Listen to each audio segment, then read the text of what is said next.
An army of birds sat in the branches of an old oak tree. She, who is Alice, walked quickly, carefully, quietly, cautiously, cradling the duffel bag she held in her arms, like a mother cradles her child. In front of her, the old warehouse loomed. Broken glass and rusting metal glinted in the sunset's last rays.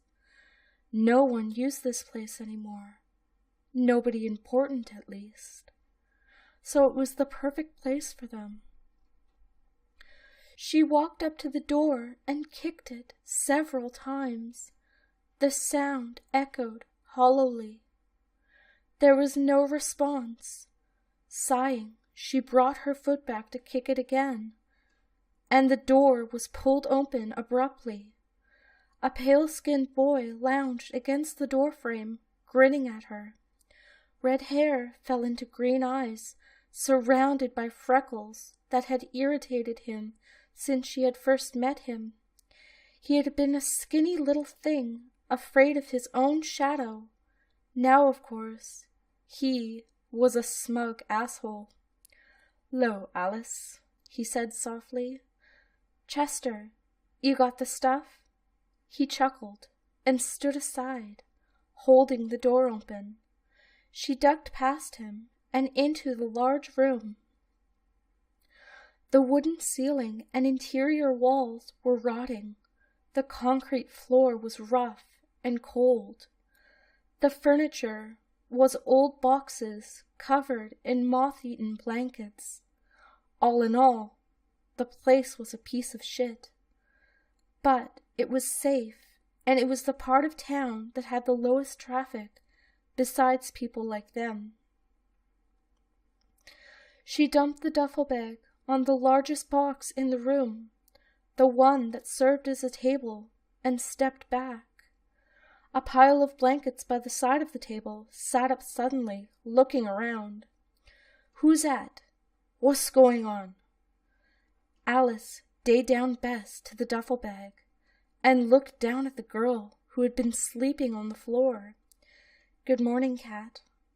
Cat pulled the blanket around her tighter. Long blue hair, black roots just beginning to show, tied back in a braid. Dark skin and large eyes. She was a beauty queen, or would have been a beauty queen, if she had stayed on the right side of the tracks, if she hadn't started hanging out with the wrong people, trying the wrong things, just like the rest of them. Alice turned to Chester and caught a glimpse of herself in one of the broken windows.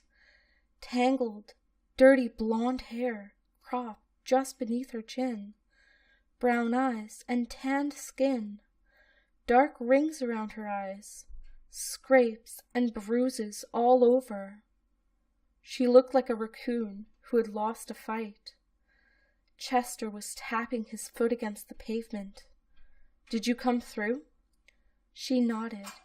"Where's Hatter?" So informal. So cold. A voice purred, and a boy stepped out from the shadows. Dark blue eyes, and a smile that looked more like a sneer. Brown hair that had a life of its own was tucked away under something. Mad Maxwell Hatter. The only time he felt better than when he was high was when he was charging ridiculous prices so other people could get the miracle pills he sold. "I've already told you. Call me Max." Alice could practically hear the slime oozing off of him. "No thanks," she said. "I've got the money, Hatter. Give us the usual." He theatrically tapped his chin. "You know, I think the prices may have gone up from the last time." "What?" The outraged scream from 3 throats had him holding his hands up, as if he weren't to blame from what he just said. Plus the fact that Chester had crossed the room in about 3 strides and had 2 fists on the collar of his stupid, fancy shirt. That probably was also a factor. There was a moment of silence. Kat, who had jumped to her feet, still clutching the blanket around her, swayed slightly. Chester stepped back, releasing his grip on Hatter's shirt. "You better not have raised the prices." Hatter straightened his shirt and cleared his throat. "Well, I certainly didn't. No. At least, not for the stuff you guys want."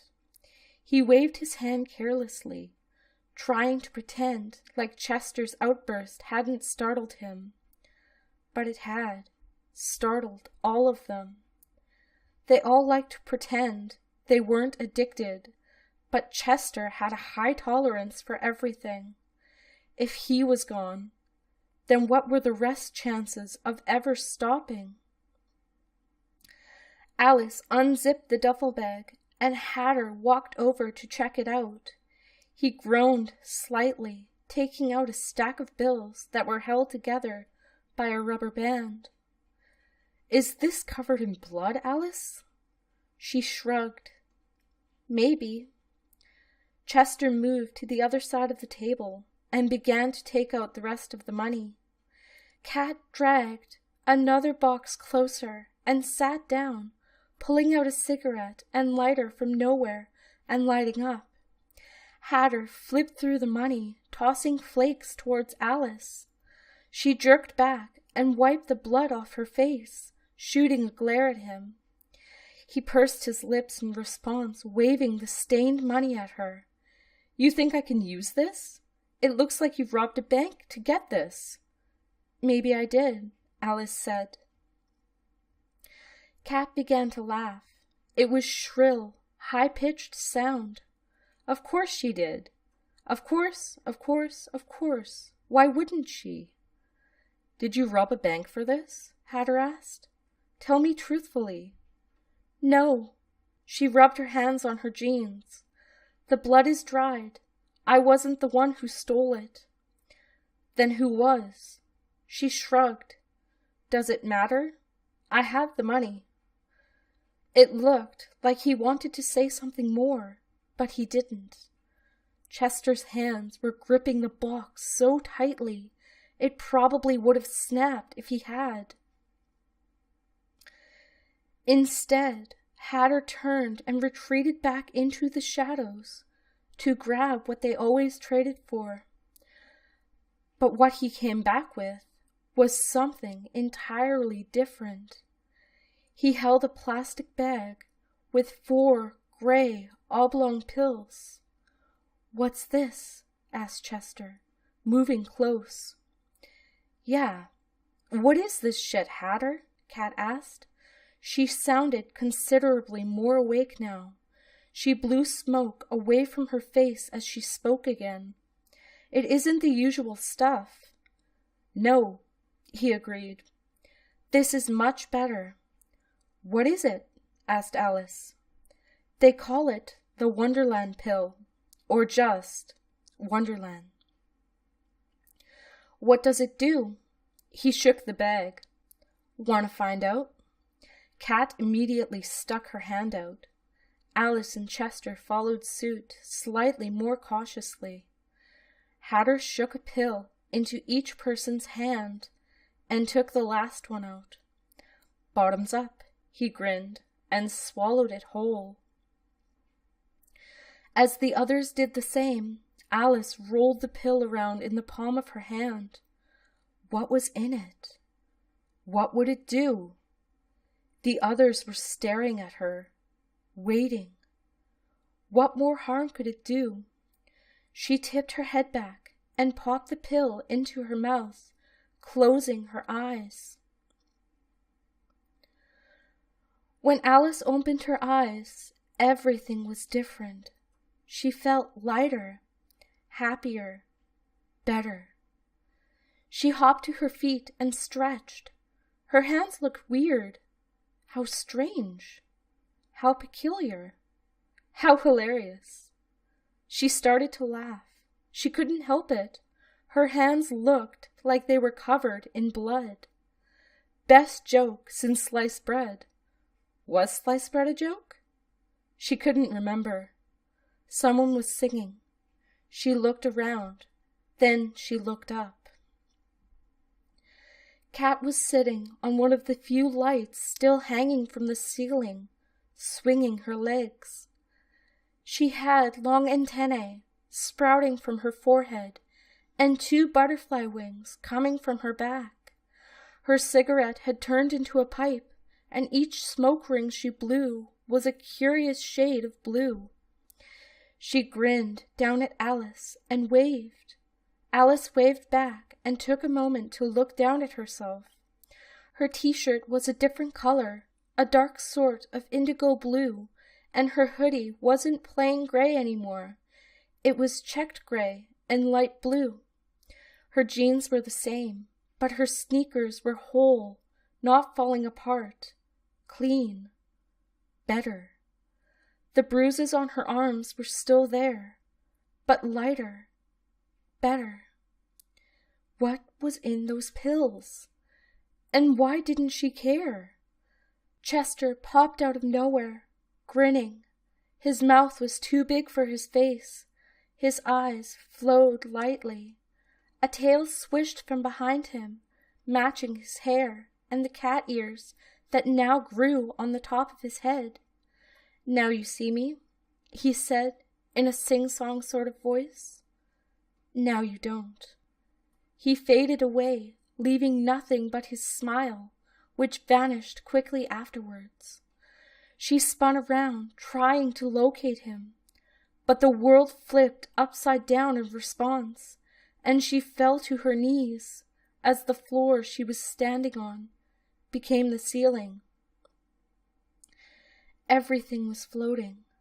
The boxes, the blankets, Cat, Alice.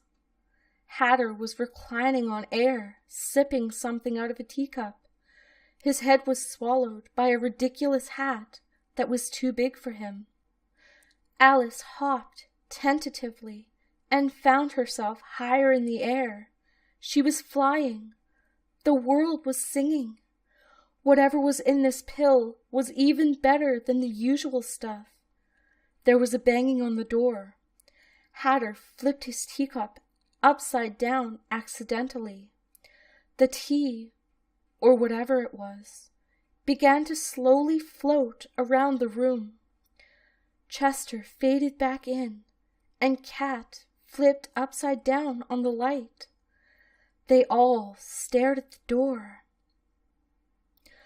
The room began to rotate slowly, returning back to normal. The banging got louder. Muffled voices were shouting. Cat flew down from the light, pipe clamped between her teeth. "Looks like we have visitors, Miss Alice." "It's the police," said Hatter softly. "We need to go." "Or," Alice said slowly, "we could let them in." "What?" Hatter shrieked. She was moving like she was walking through water. The liquid that had been in Hatter's teacup sparkled as it hung in the air. In her peripheral vision, she saw Chester grab Hatter and stop him from coming after her. Cat just sat and smoked. She pulled open the door and greeted the startled cop with her prettiest smile. She meant to tug him inside, really. Instead, she tore off his arm. The way the blood spray floated in the air, mingling with the stuff from the teacup, was mesmerizing. The man's scream echoed in her ears, and his partner ran to his side in slow motion. She pulled both of them in. The others pulled them apart. When Alice opened her eyes, everything was covered in blood. Hatter was gone. Cat and Chester lay on the ground sleeping. The policeman lay in pieces everywhere.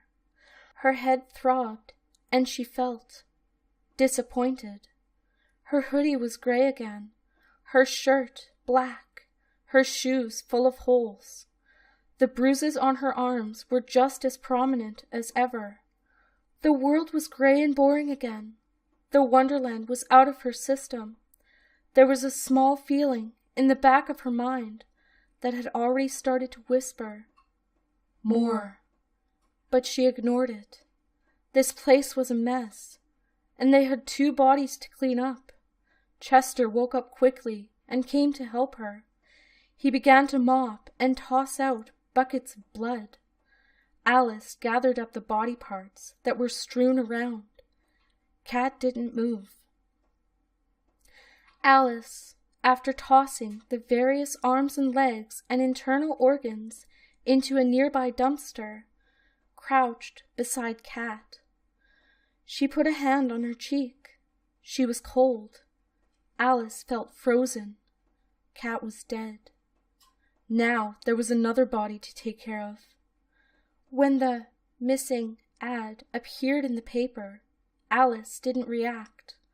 When the police came to her school and asked people who knew Cat where she might have gone, she didn't react. Well, they didn't really ask where Cat was. They asked where Caitlin Angelica was. Cat always hated that name. At home, when the faces of the town police officers that she and the others had dismembered flashed on the television screen, Alice didn't blink. She was busy. Busy cutting out Cat's picture from the newspaper. Busy distracting herself.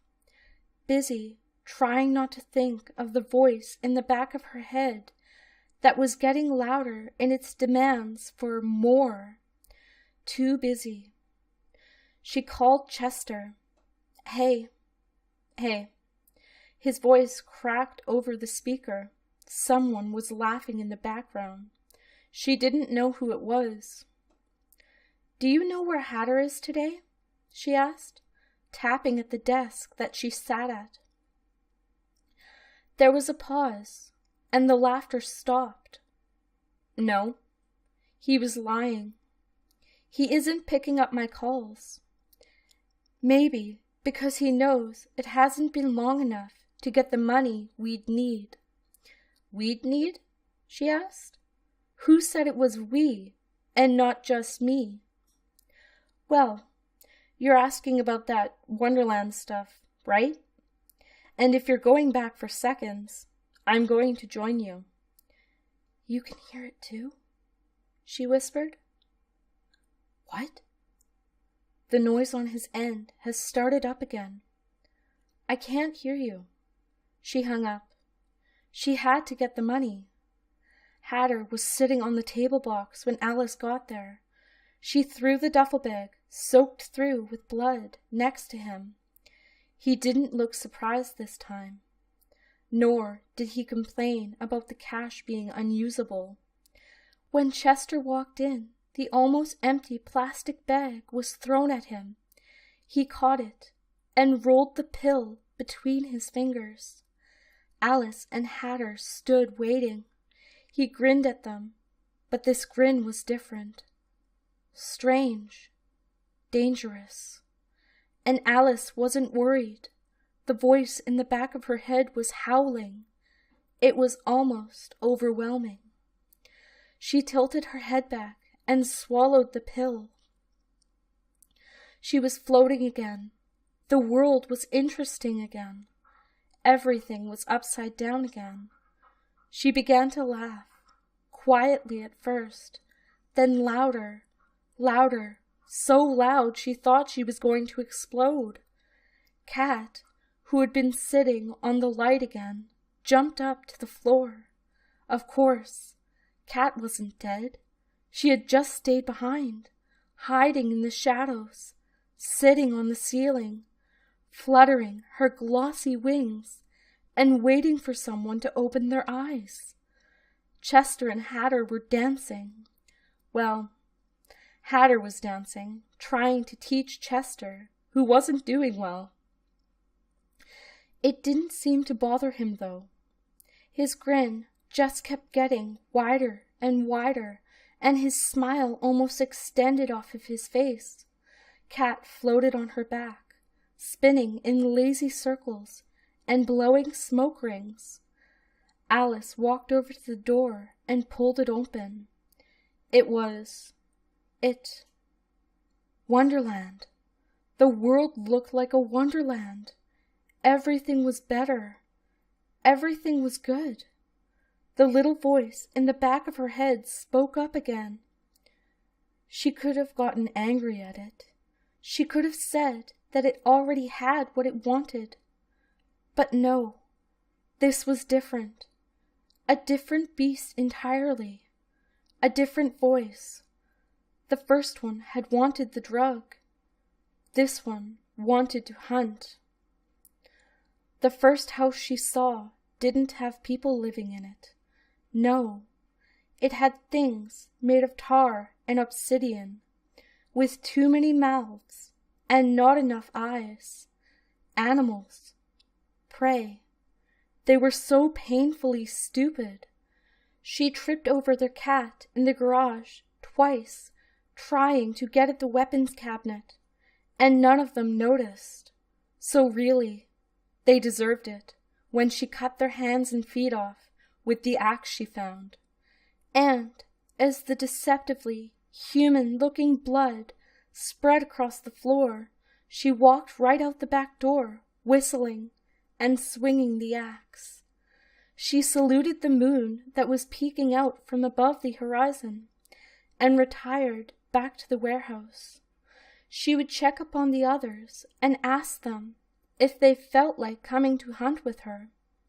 When Alice opened her eyes, she was covered in blood, and the warehouse was empty. Chester and Hatter had vanished. All that remained was her duffel and Hatter's battered briefcase. He thought it made him look refined.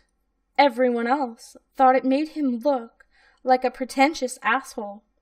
Well, since he hadn't taken the money, she might as well get it back.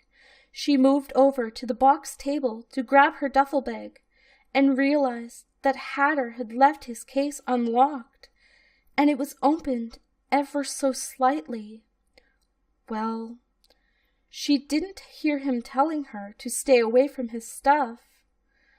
Alice opened the case slowly, and her mouth dropped open. It was filled with clear plastic bags, each containing 4 gray, oblong pills. A lifetime supply of access to Wonderland.